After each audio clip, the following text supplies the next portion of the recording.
Hi guys, my name's Andy, welcome back to Scottish Dream Productions and another video. Today I'm bringing you my thoughts on the Revolution Trains nuclear flask carrier. It's been a long time since I did a review, let's see if I've still got it.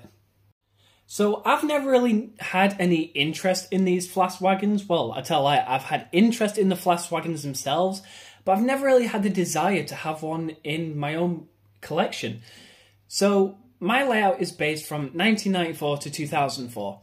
And back in that time, there were a lot of these trains going around. I'm sure you can see many pictures popping up on the screen now. But what you'll also notice is that there are these little barrier wagons. I've got two of them here, courtesy of Class 66 Driver on eBay. They are previously to believe, well, I previously believed they were hopper wagons. They've had the tops off and they've been turned into barrier wagons. Why they were used to maybe distance themselves from the nuclear waste so it doesn't make them ill, I'm not sure, but these were around quite frequently between that time, so I'm going to be using them on this layout. The barrier wagons, I'm going to do a separate video too, doing the entire build, but for now, let's focus on this little beauty right here. The box itself is absolutely gorgeous, just looking at it. As you can see down here, it's produced in association with DRS themselves. And I love, this always makes me laugh. It's 1/76.2 scale. They had to get the specifics in, didn't they? But hey, if they want to be accurate, that's fine. Detail scale model for the ages of 14 plus, so I'd say a 13-year-old could have this. I'd say 12 and above. But hey, I'm not a model maker, so I don't know. It's absolutely gorgeous looking box. Now this is the first time I'm opening this, so you're doing this with me. Let's have a look. Very nice and easy to get off. Oh, some paperwork here. Let's see what the paperwork says. So, this is for the nuclear flask carrier. It gives the... Oh! Safety regulations mandate that the flask covers must be locked closed when the wagon is moving, so they are never seen in a service train with the flask covers open. Oh, so that's why we never see them open. In typical operation, the flask covers are only opened during loading in private sidings and nuclear power stations, at barrow docks, or within the confines of Sellafield. I imagine that's another place where they're loaded and unloaded. Right, let's see, here's a beautiful... No way. You can open this? Oh, I've got to see that when I get it out. This model is not intended to be used with the flask cover open, and the locking hooks on the model retain the flask cover in the same way as a prototype. Okay. We recommend that you keep the flask in a closed position for operating on your model railway or for display. However, if you decide to want to display the model with the flask cover open to minimise the risk of damage, carefully release the locking hooks first. These are delicate parts and care should be taken. Oh, okay, so very nice. So there's a nice little diagram of what it is. So... securing hook, securing tab. So I imagine that's fully mechanical.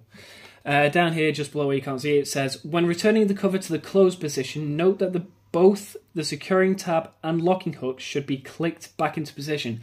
So when I put it back, I should hear an audible click. Please also note that our warranty does not cover damage caused to the model when attempting to open the cover. So if you open or close this a bit too rough and you want a new one when it breaks, tough. You should be more careful with it. So I'm going to have to be very, very careful with this. There's some more paperwork here. What's this?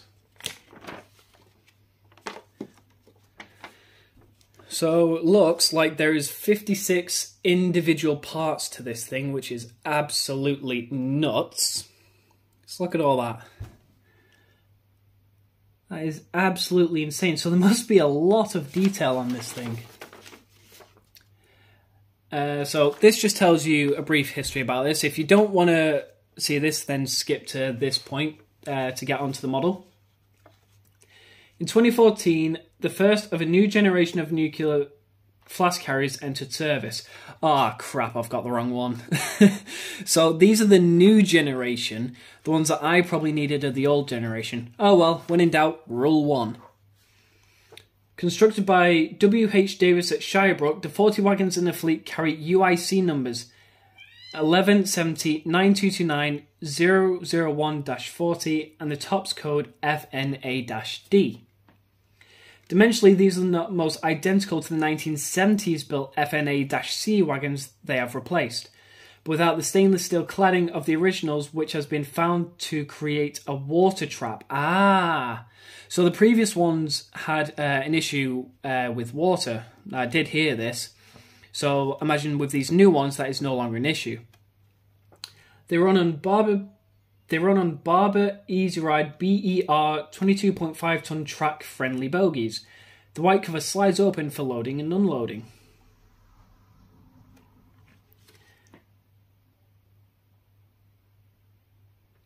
The wagons operate across the network ferrying spent fuel. So the wagons operate across the network ferrying spent fuel from Britain's nuclear power stations to Sellafield in Cumbria. They are also used to transport irradiated fuel from decommissioned plants and from Dunray Nuclear Research Centre in northern Scotland. The trains are operated by DRS using classes 37, 66, 68 and 88, and nearly always top and tailed or double-headed in the case of failure. And then it just tells you a bit about the model there, and the warranty.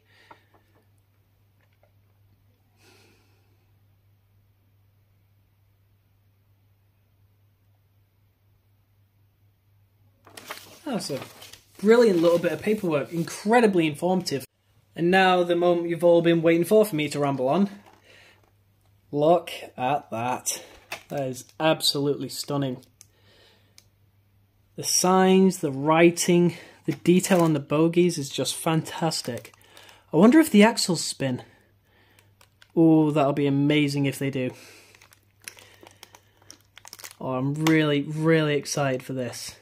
So, I'm going to stop drooling over the incredible detail of this thing. I'm going to get it on the track. Unfortunately, I'm going to have to hook it up to a steam engine because I don't really have any working diesels at the moment. So let's get on with it. And there we have it, guys. The new wagon on the layout. My new nuclear flask train setup. All I've got to do now is get an appropriate loco because I don't think a Jubilee would pull this. And a brake van. Once the Barry wagons are painted and weathered and done, you'll see an entire video on how I did that process. But for now, guys, I'm going to have to give you some running shots, and I'll leave you for now. So, what are my recommendations for this wagon? I'd say buy it. For 35-40 quid, it's an absolute bargain. It's a steal. Revolution Trains have done an absolutely fantastic job with capturing this. Yes, I may have made a mistake with getting the wrong type of nuclear flask wagon, but like I said, rule 1 applies. So thank you guys so much for watching this video. If you liked it, leave a like and a good comment. If you didn't like it, leave a dislike and a comment. And as always, I will see you in the next video, and see you later. Bye for now.